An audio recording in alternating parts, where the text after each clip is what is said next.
What's up, everybody? Welcome back to another episode of the JT Sports Podcast. I'm your host, JT.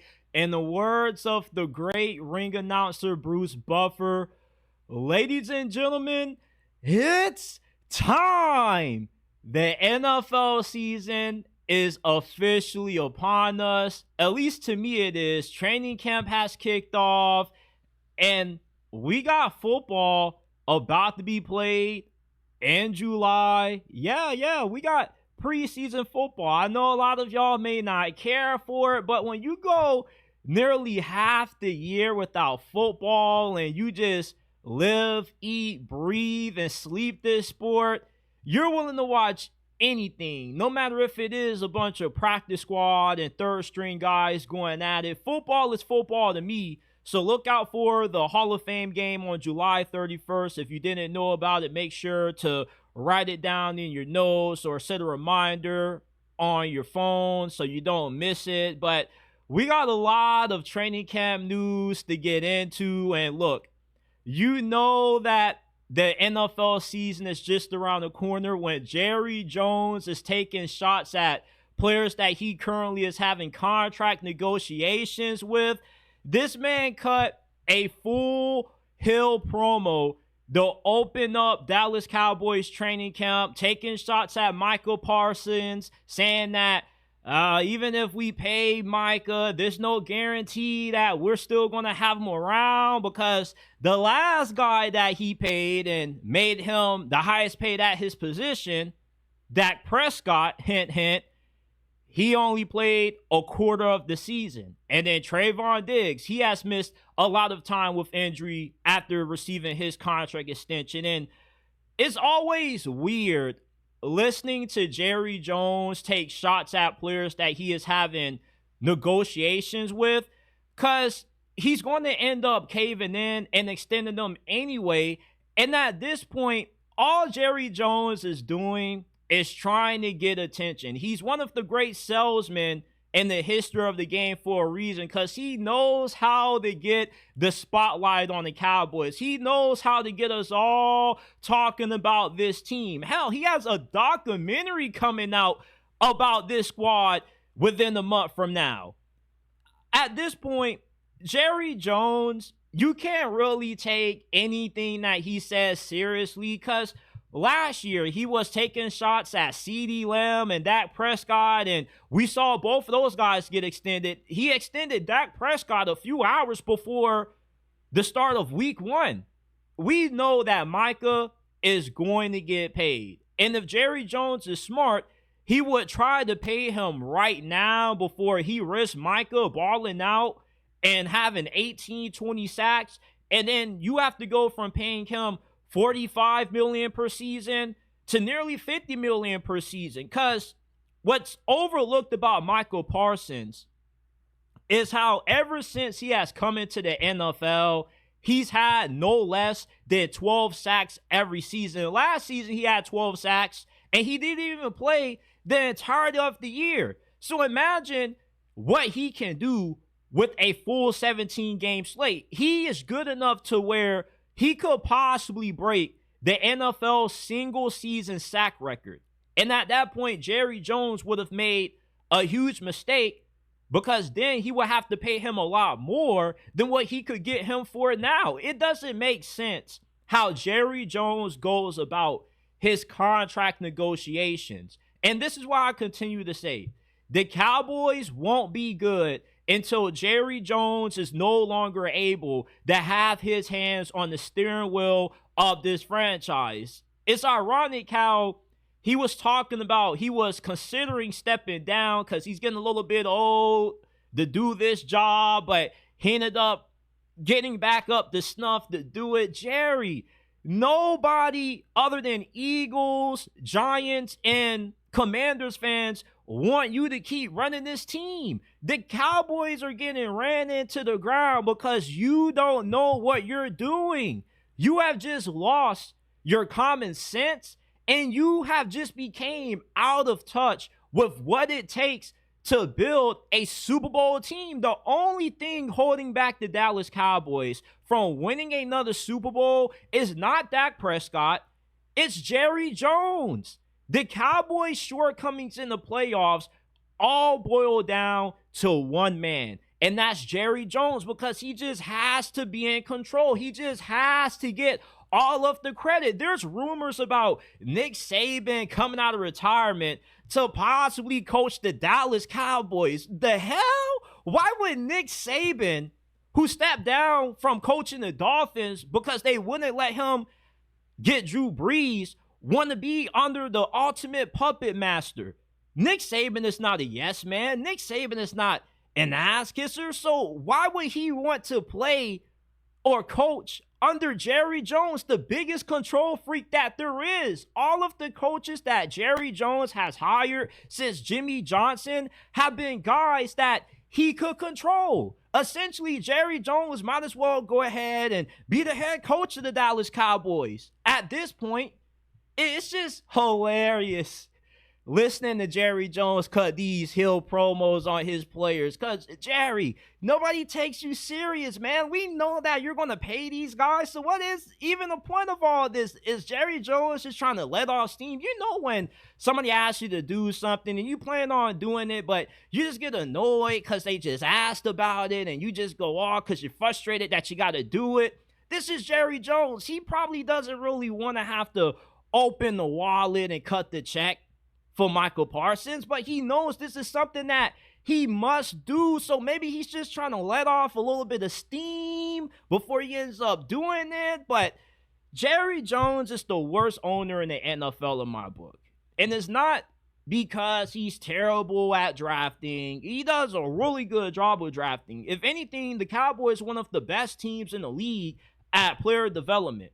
And they hit on a lot of their draft picks, especially in the later portions of the draft. The issue is how Jerry Jones goes about extending these guys. And it's just so idiotic how he cuts these promos knowing doggone well he's going to extend a lot of these dudes that he's cutting these promos on. We know that Micah Parsons is going to be a Cowboy for at least the next 5-6 years of his career. So what's even the point of doing all this? John Harbaugh thinks that you're a phony and you've never accomplished anything in your life if you're saying that it's Super Bowl or bust for the Baltimore Ravens. I guess I've never accomplished anything and I'm a huge phony because it's Super Bowl or bust for the Baltimore Ravens this year. They have the best roster assembled in the NFL over the last decade. The team that the Ravens have heading into this season is better than the squad the Eagles just won the Super Bowl with. The Ravens have no weaknesses. I don't even think that it's really that much of a conversation who's going to end up hoisting that Lombardi trophy in early February. It's easily the Baltimore Ravens. This is the easiest preseason Super Bowl pick in the history of the league. The Ravens have no weaknesses. They're stacked everywhere. They have the greatest secondary in NFL history. The secondary that the Ravens have with Jair, Marlon Humphrey, Malachi Starks, who they just drafted, Nate Wiggins, Kyle Hamilton, is better than the Legion of Boom. And you can say that I may be going a little bit over the top with that comparison, but am I really? Because this secondary has 3 All-Pros and they have 2 really high-level starters. On offense, you got the greatest quarterback to ever put his hands on the football and Lamar Jackson, the young legend out of Pompano. You got Derrick Henry, who's one of the greatest running backs ever. You have a great offensive line, great receivers. The only weakness with the Ravens are the Baltimore Ravens. This team beats themselves in the playoffs. Lamar Jackson eventually is going to break through. And if he can't break through this season, then the problem isn't him. The problem isn't nobody else but John Harbaugh. Everybody keeps saying that the Steelers need to fire Mike Tomlin because they're tired of putting up with mediocrity, right? But where's this same energy for John Harbaugh, a guy who, unlike Mike Tomlin, has an alien at quarterback? It's always said how you can't win in the AFC unless you have a monster quarterback, and that's what Lamar Jackson is. Lamar Jackson is so talented that he should be running through the AFC. There's no reason why Lamar shouldn't have at least 2-3 rings by now with how gifted he is playing the quarterback position. But what's holding Lamar back is John Harbaugh. And it's not you being a phony or you never accomplishing anything if you believe that it's Super Bowl or bust for the Ravens this year. Because the expectation for Baltimore has gone to that point when the season is a disappointment if this team is not winning at all. John Harbaugh, I guess he feels insecure because he keeps hearing that outside noise and it's starting to get to him. He keeps hearing that how the Ravens got to do it. They had to win that Super Bowl this year because if not, it's going to be another wasted season of Lamar Jackson's prime. And that's why John Harbaugh came out and made these statements. It's not unfair to have these expectations because John Harbaugh knows deep in his heart that the Ravens' best shot to win a Super Bowl is this year. You don't really get a team with this match talent, with so many elite players still in their prime, like how the Ravens have right now entering the upcoming season. Eventually, if the Ravens keep up coming up short in the postseason, they're going to have to look at John Harbaugh and say, you know what? Maybe you're the problem. The Buccaneers had to do this 2 decades ago with Tony Dungy. They were in a similar situation. They had a team that was good enough to win the Super Bowl, but they kept coming up short. So what did they do? They fired Tony Dungy. They traded for John Gruden. And in John Gruden's first season coaching the Buccaneers, guess what happened? They won the Super Bowl. Eventually, rubber meets ice, and you're going to have to access if John Harbaugh is that guy who can capitalize off the talents of Lamar Jackson. Because the Ravens, every single year, we keep having this discussion going into every season. It's finally going to be the year just to be disappointed. It's not unfair. It's not delusional to have these Super Bowl expectations for the Ravens every year. That's what comes with having a quarterback as great as what Lamar Jackson is. This is what comes with having an elite roster. You have Super Bowl expectations. We are not saying anything different about the Baltimore Ravens as what we are saying about the Chiefs, the Eagles, the Rams, the Bills. Once you get to a certain level as a franchise, when you've been so consistent in the regular season and you drafted so well, the expectations are Super Bowl or bust once you're at that level, because the expectation is to win a Super Bowl. And if you're not winning that game, then your season is a disappointment. You're not the Jacksonville Jaguars or the Cleveland Browns, where their definition of a successful season is making it to the playoffs and maybe winning a playoff game or two. No, success is different when you're at the level that the Ravens currently are under John Harbaugh. John Harbaugh's out here calling us phonies and saying we've never accomplished anything in our life for having the proper expectations for a team that is good enough to win a Super Bowl, and yet it hasn't been done yet under the greatness of Lamar Jackson. Why? Because the Ravens routinely beat themselves in the playoffs. And when you have a team that self-implodes consistently the way that the Ravens do, you have to point the finger at the coaching. You want to know what the difference is between Jalen Hurts having the Super Bowl and Lamar Jackson not having the Super Bowl yet? The Eagles don't beat themselves in the playoffs. You don't see A.J. Brown, Devontae Smith, or any of the Eagles tight ends dropping crucial passes with the game on the line. You don't see the Eagles forgetting to hand the football off to Saquon Barkley like how the Ravens did this past year in the playoffs. The Eagles have a Super Bowl not because of Jalen Hurts, but because they are a well-coached team that executes in the biggest moments and they don't beat themselves. Unlike the Baltimore Ravens, the Ravens are their biggest enemy in the playoffs. There is not a single team that the Ravens don't have the ability to beat. But when the Ravens are going up against the Chiefs and the Bills, not only are they going up against those squads, but they also are going up against themselves. With the amount of turnovers that they continue to have in these playoff games, it's the sole reason why they have yet to deliver Lamar Jackson a Lombardi trophy. Lamar played good enough to beat the Buffalo Bills. Yeah, he had a fumble and interception, but he put the team in position to win.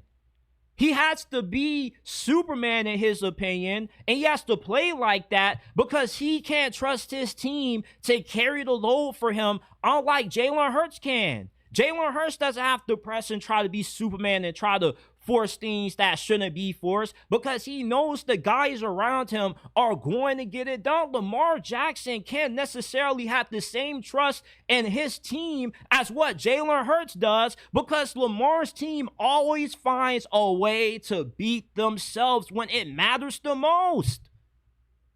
All the pressure is on John Harbaugh to win a Super Bowl this year. His last Super Bowl win was 12 years ago. Nobody even remembers that for real. We are focused on what have you done for me lately? What has John Harbaugh done for Lamar Jackson?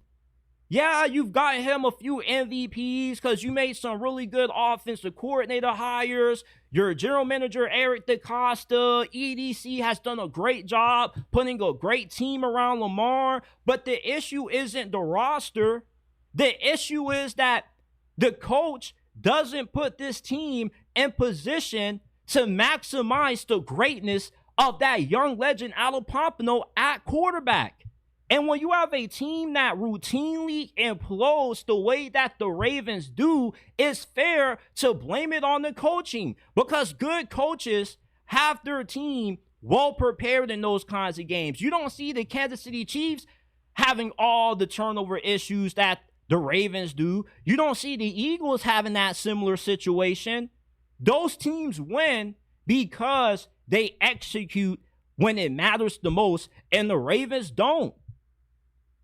I'm not a loser or phony because I feel it's Super Bowl or bust for the Baltimore Ravens. And if you are somebody who feels the same way, neither are you. You're just holding John Harbaugh accountable, but for some reason, he doesn't want to accept that accountability or he wants to kind of juke and jive from it. No, when you have a team this good, the Super Bowl or bust narratives are not phony. They're fair because that's what defines how successful this season will be for the Ravens. If Lamar Jackson at the end of this season is not holding up that silver Lombardi trophy, it's another disappointment and another wasted season of the most talented quarterback to ever put his hands on the football. John Harbaugh, you have no excuses, my dude. I love you, but these comments were BS. You got to get it done for Lamar Jackson. You got to get it done. The new head coach of the Chicago Bears, Ben Johnson, made a strong statement in day one of Bears training camp when he decided to bench his entire starting offense because they were unable to line up correctly for back-to-back plays. This is the kind of accountability that the Bears have been lacking for the last 4 to 5 years under their previous head coaches. The reason why they lost to the Washington Commanders to a Hail Mary was because there was no discipline. There was no accountability. Ben Johnson is already changing the culture in Chicago. He's letting this locker room know that no mental mistakes are going to be tolerated. Caleb Williams, he was struggling. He threw an interception to linebacker Tremaine Edmonds. Ben Johnson was snapping on him. He was snapping on everybody because it's the little things that matter. And the little things add up and they become big things. And the Bears were terrible at the small things last year. And that's why they lost to the Commanders due to a Hail Mary. And I feel that moment, that play alone, was the epiphysis of what has been wrong with this Bears franchise for over the last couple of years. No discipline, no accountability. Ben Johnson is changing all of that. He's not just some offensive wizard. He was coaching under Dan Campbell, somebody who is the prime example of what it means to hold his team and his players to a standard. And if Ben Johnson is going to have success coaching the Bears, this team has to get on that standard as what he watched the Detroit Lions have his past few years calling plays for them. And this practice was him setting a tone. It was setting a message. Now, this isn't a foreshadowing of what's to come this season, so you don't have to overreact. Oh my gosh, Caleb Williams still continuing to struggle?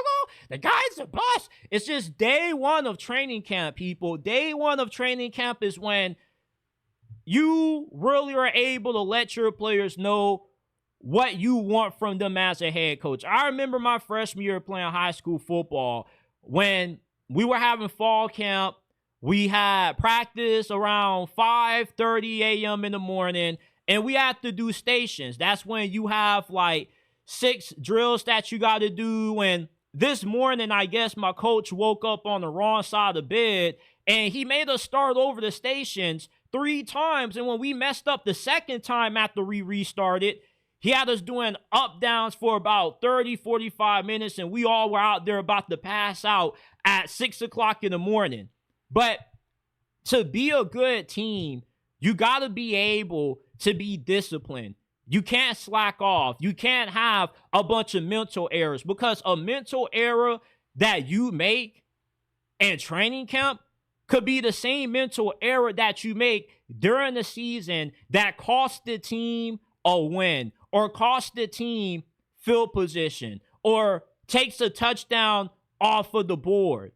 So the fact that Ben Johnson, this early into his Chicago Bears tenure, is doing this makes me more confident in him than what I was with Matt Eberflus, Matt Nagy, because those guys weren't really all about accountability. They were well-liked. Yeah, they were good and specializing on a particular area of the ball. We know that Matt Eberflus was a defensive guru. Matt Nagy was a pretty good play caller on offense. But Ben Johnson, he's not all about pizzazz with all of these fancy plays. You see, in Detroit, we were all enamored with, you know, the kinds of creativity that he had with certain plays, calling a reverse to his right tackle, being able to fool us on 4th and 1, with being able to get creative with how they went about getting that 1 yard, you know, the fake fumble that ended up going for a touchdown.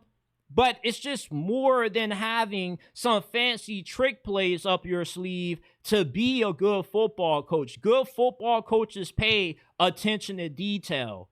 That's what separates the elite coaches in this game, the ones that consistently have success in the playoffs, versus the ones that continually or early round exit. Ben Johnson and day one of Chicago Bears minicamp showed the entire Bears fan base, the entire Bears organization, that mistakes aren't going to be tolerated. There is no my bad. No, your bad is going to get you on the bench. He's holding these guys to a standard. Do you remember last year when Tyreek Stevenson was tripping and he got benched, and then all of a sudden the guy ended up getting a starting job even though it was reported that he was not going to start? That's not going to fly with Ben Johnson.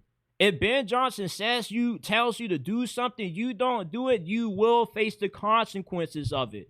Ben Johnson has already earned all my respect, even though we haven't seen him coach a single game yet, because what he did today, deciding to bench his entire starting offense after 2 mistakes back to back, is going to add up, and it's going to pay dividends once the season starts. And you guys may think that I'm reading too much into this. Maybe there are other coaches that are willing to do the same thing, but I've never really saw the Chicago Bears look like a disciplined team the past couple of years. This was always a team that lost due to a bunch of mental errors, especially in the fourth quarter. There hasn't been a worse fourth quarter team in the NFL as what the Bears have been over the last 4 years. This is a team that just always finds ways to lose games in the final 15 minutes. That's not going to happen with Ben Johnson. When you are a well-coached team, you find ways to win close games. You find ways to hold on to leads in the fourth quarter, especially late. The reason why the Chiefs only had one loss during the regular season last year, and why they were able to walk away with wins that they really shouldn't have, is because they are a well-coached team. They're good at understanding situational football. They are good at managing the clock. Everybody's on the same page. But when you have a blockhead like Matt Eberflus that has poor clock management, it's just a sign that you have a team that just doesn't know how to execute in the big moments, because your team is a reflection on the embodiment of what the head coach is. And Ben Johnson is a guy that he's not just a great play caller, but he's a guy who pays attention to the small details. As a play caller, it's just not all about trying to find ways to scheme guys open and creating a system around the quarterback. When you are calling plays, you are adapting on the fly to what the defense is throwing at you. So you have to be pervy to the small details. Like if there's a guy lining off 2-3 yards and it's a show of what coverage they're running, you have to be able to identify that on the spot to dial up the perfect play to exploit that coverage. Ben Johnson, I am sold after what I saw him do day one of training camp for the Chicago Bears, because he's setting the tone. He is implementing something in this locker room that the Bears have lacked for a very long time. And that's why I got the Chicago Bears going 14-3 this year, making it to the NFC Championship, Caleb Williams being a runner-up for MVP behind Travis Hunter, and Ben Johnson winning Coach of the Year along with this division. Because this is what great coaches do. They pay attention to the small details, and when the players aren't able to execute those small details and they keep making repeated mistakes, they clean them up. The New York Giants have the stupidest quarterback situation in the NFL right now. At the start of this offseason, one of the first moves that they made was re-signing Tommy DeVito, which was understandable. He's a fan favorite. He's a capable backup. Then in free agency, they signed both Russell Wilson and Jameis Winston. At the time, I was thinking that they signed both of those guys because they were going to have a legitimate quarterback battle to decide who was going to be the guy, the BQB1 for this team, and save the jobs of Brian Daboll and Joe Schoen. Because with both of these guys being on the hot seat, it's important that they get the quarterback situation right this year. Because with how tough their schedule is, if they can't get serviceable quarterback play this year, they're not even going to last half of the season. So they get Jameis Winston, they get Russell Wilson. You think that is going to be a quarterback battle between the two, because if your job is on the line, you will feel comfortable leaving it in the hands of veteran quarterbacks. But then the draft rolls around, they take Abdul Carter, best player available, and then they trade back into the first round and get Jackson Dart. And this is when the Giants quarterback situation becomes stupid to me. Because if you are Brian Daboll and Joe Schoen and your future is blurry, you don't know if you're going to be around next year to continue to help develop Jackson Dart.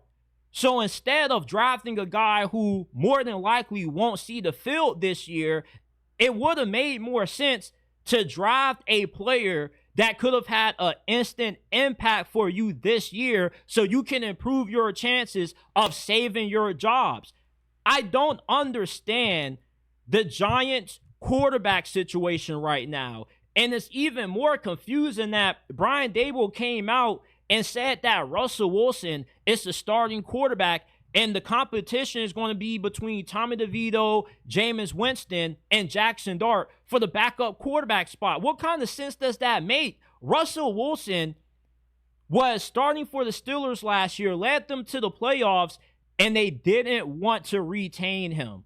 And it was for a very good reason. The stats are a lie. The numbers aren't always what they are made out to be. Women lie.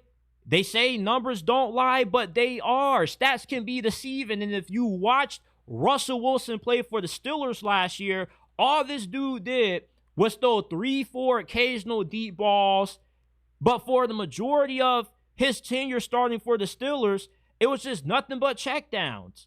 It would have made a lot of sense if Brian Daboll continued to drag on this quarterback competition. Because right now, there's not a gap between Jameis Winston and Russell Wilson. If anything, Jameis Winston gives the New York Giants a better shot at winning games this year than what Russell Wilson does, because with Jameis Winston at quarterback, your offense has more potential because you're going to be more explosive due to how aggressive Jameis Winston is at pushing the ball downfield. Malik Neighbors could very well go for 2,000 yards this season with Jameis Winston at quarterback.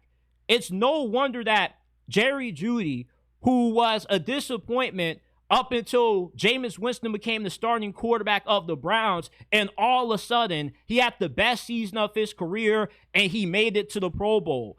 Every receiver that Jameis Winston throws the football to, he increases their productivity. And then Brian Daboll is the offensive guru that he's made out to be. He should be able to lower those turnover numbers. But Brian Daboll and Joe Schoen rather play it safe than play it aggressive like their jobs aren't on the line. Why would you drive Jackson Dart back to that, and you know that there's no guarantee you're going to be around to keep developing this guy if you don't win this season?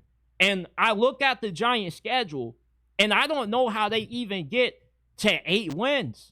By the time you get to Thanksgiving, you could be 2-9, 2-10, and you're already looking forward to 2026, and you're already on the brink of losing your job. Because from what we heard from John Harbaugh last year, the guy expects to win. I don't think he's going to be okay keeping Joe Schoen and Brian Daboll around going 7-10, 8-9. It looks like he has pretty high expectations for this season. So why would they go about just naming Russell Wilson the starting quarterback the first day of camp? And then 2, why would they draft Jackson Dart if they have no intentions of starting him this season? If you know the guy is a project, why are you drafting somebody that's going to take some time to develop when there's no guarantee that you're going to be around to develop him? It just didn't make sense to me. Now, maybe there's a scenario out there when maybe the Giants owner made the decision to trade back up for Jackson Dart. Maybe he fell in love with him, and even if Brian Daboll and Joe Schoen don't work out, he wants the next regime to be able to develop him. Maybe John Harbaugh was the dude who ultimately pushed the trigger on trading up for Jackson Dart. And if that is the case, then I have no issues with it because you're the owner. But if Brian Daboll and Joe Schoen were the trigger man behind the decision to get Jackson Dart, it was stupid, especially when you already had 3 quarterbacks on the roster. You just gave Tommy DeVito an extension to kick off the offseason. So now what are you going to do? Are you going to cut him and lose money? Are you going to cut Jameis Winston? Because you're not going to cut Jackson Dart. He's untouchable. This essentially could be a redshirt season for him. The Giants' quarterback situation is just incredibly stupid to me.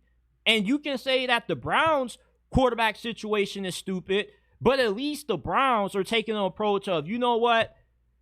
They say if you got 2 quarterbacks, you don't have one. Well, what if you have 4? You know, you got Dylan Gabriel and Shedeur Sanders. You got Joe Flacco and Kenny Pickett. Somebody out of the 4 has to be good. But in the Giants situation, though, unlike Kevin Stefanski, Brian Daboll doesn't have the security that Kevin Stefanski has. We know that Kevin Stefanski is still going to be around for possibly another year or 2. But there's no guarantee that Brian Daboll will, along with Joe Schoen. I just don't understand how the Giants have gone about this quarterback situation. It just doesn't make a lot of sense to me. We've might have written off Quinten Johnston too soon because he's been the best player throughout training camp for the Los Angeles Chargers up to this point. In the Chargers' first 6 training camp sessions, Quinten Johnston has racked up 6 touchdowns. His hands have improved. He's been much better at tracking deep balls. And recently, this past Monday, he scored 2 touchdowns and that lone practice, including one which went for 58 yards. And everybody has been raving about how good Quinten Johnston has been. And Quinten Johnston, he's been a little bit overhated. He was a first-round pick in 2023 coming out of TCU. His career has gotten off to a slow start because when he was coming out, when you looked at him, you were thinking that you were getting the next DeAndre Hopkins. And at times, he kind of has shown the ability that he could be 70% of what D-Hop was. And the issue with Quinten Johnston isn't really skills. It's really his ability to be consistent because at times, the blocking hasn't been that good. He's had concentration drops. I saw a video going viral earlier today of a big drop that he had. But with Quinten Johnston, though, maybe he's just one of those receivers that just is going to have a drop problem. And you'll take 5, 6 occasional drops for a receiver that has the potential to be really good. And last season was a big improvement from what he did in his rookie year. He had 8 touchdowns, which led the team. He had 55 catches for 711 receiving yards. You know, he showed a lot of growth despite the amount of criticism that he received. He was pretty solid in year 2. And with the recent retirement of Mike Williams, if you thought that Quinten Johnston was just going to get buried on this depth chart, he was going to go from being wide receiver 2 behind Ladd McConkey to being wide receiver 3 or wide receiver 4, you might have been a little bit mistaken. You might have just given up on Quinten Johnston just a tad bit too soon, because it's not as if Quinten Johnston is just completely doo-doo. It's not as if Quinten Johnston is just unplayable. Drops are something that he does have an issue with, but that has improved according to Justin Herbert, according to the coaches. And Jim Harbaugh is one of those coaches that he can get the most out of anybody. Because when he was first coaching the San Francisco 49ers, he inherited a wide receiver named Michael Crabtree, who, like Quinten Johnston, had a really prolific college career. He had high expectations being a high draft pick. And when he got to the league, his career started off a little bit slow. But when Jim Harbaugh became the 49ers head coach, that's when you saw Michael Crabtree end up having a lot of production.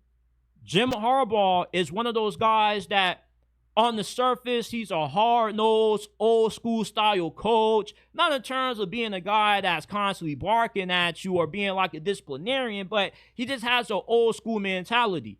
And he is the definition of a player's coach. He's not one of those coaches that's going to tear you down after one bad play, after one bad drop, which is what a guy like Quinten Johnston needs. He needs somebody who's going to build him up, somebody that's going to build up his confidence. And that's what Jim Harbaugh does. And it may look like it's something that's very minuscule because, you know, coaches like that are happy-go-lucky, that instead of bringing the player down, bring him up, it's not a guarantee that those coaches end up being good. But for Jim Harbaugh, God has won everywhere he's been, has only missed the playoffs one season and several years being a head coach in the NFL.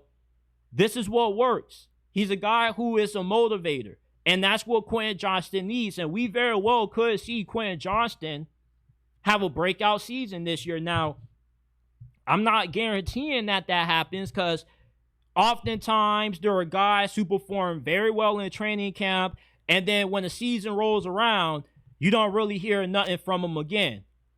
Quinten Johnston, though, under Jim Harbaugh, the second year in this Greg Roman offense, though, he could take a very big leap. And I've always believed that drops are an issue that can be easily fixed. You got some guys who just naturally have soft hands, and then you got some guys who, after practice. They need to hit that jug machine for an hour or two. And if Quinten Johnston just after every training camp session gets on that jug machine and has to catch 200 passes without dropping a single one, that's what could help him. Because drops are really the only thing that he really struggles with. He's like a big body wide receiver that kind of plays like a slot receiver. He's elusive and crafty after the catch, and he can be a really good red zone target if the hands are just a little bit more consistent. But so far, the guy has been completely setting Chargers training camp on fire, and he's been miles ahead of everybody else. I'm still waiting on some news from Trey Harris. Haven't really heard too much from him. Keandre Lambert-Smith has been really impressive so far. He's been like the second best receiver, not named Lat McConkey and Quinten Johnston. So up to this point in Chargers training camp, Quinten Johnston has been the star that everybody has been raving about, and we'll see if he'll be able to keep up this phenomenal training camp performance and if he's going to be able to carry this momentum into the regular season.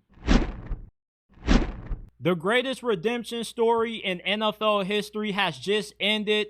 Tyrann the Honey Badger Mathieu has officially retired from the NFL, and I feel really old seeing this news. Maybe it's because I've grown up on the social media era, and if you grew up pre-social media, retirements didn't hit you as hard as what this one hits me, because when I first started watching football, my favorite player was Tyrann Mathieu. I remember when he first broke out on the scene at LSU as a true freshman, and he quickly cemented himself as one of the best players in college football. And then all of a sudden, he gets kicked off of LSU's team for failing multiple drug tests, smoking too much of the weed. And then you get all of these character concerns going through the 2013 draft process. You have people that were just knocking this guy repeatedly, saying that he was undraftable, he was a ticking time bomb.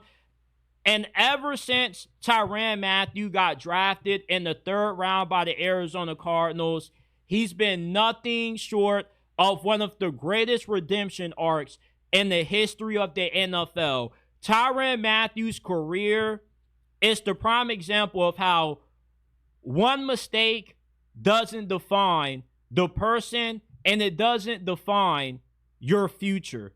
Tyrann Mathieu took that mistake that he made that costed him, which could have been a potential Heisman caliber season, and he was able to learn from it, and he grew from it, and now he should have an easy first-class ticket to Canton, Ohio. Tyrann Mathieu, without a doubt, is a Hall of Famer. He's the best safety of the past decade that the NFL has seen. When you think about Tyrann Mathieu, you thought about somebody who not only was a really great tackler, but he also was fantastic in coverage, and he was a member of the Hall of Fame 2010 All-Decade team. He also is a 3-time first-team All-Pro, a 3-time Pro Bowler, along with being a Super Bowl champion with the Kansas City Chiefs. Tyrann Mathieu is the best safety that the NFL has had since 2010, and he deserves to be in the Hall of Fame. Is he first ballot? I don't know about that, but you definitely can't talk about some of the best safeties that the NFL has had of this generation without bringing up the Honey Badger. Tyrann Mathieu is going to go down as one of the greatest safeties of the 2010s era. The only other safety that I can think of as good as what Tyrann Mathieu was Eric Berry, and unfortunately his career got cut short due to injuries. But Tyrann Mathieu, his redemption arc, it's just one of my favorite things about football, because in football, sometimes you will have guys who struggle with certain problems in their personal lives, and it affects them off the field, and then they're able to rebound from it, like how Tyrann Mathieu did. And when the Arizona Cardinals drafted him in the 3rd round, I'll never forget the emotion that he had. How you can see the determination on his face to take what was the worst moment of his career, the lowest moment probably of his entire life, and be able to turn that into the decorated career that he has had in the National Football League. Tyrann Mathieu is the prime example of how you can't judge one person off one mistake.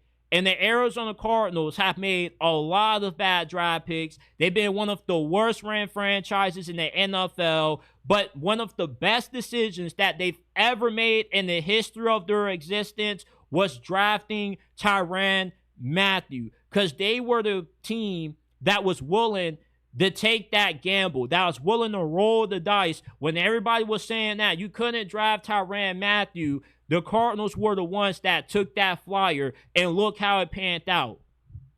I love Tyrann Mathieu, and I still believe that he had 1 or 2 more years of good football left in him, and I was incredibly upset that the Chiefs did not want to retain him a few years ago, because he definitely deserved to win a few more rings.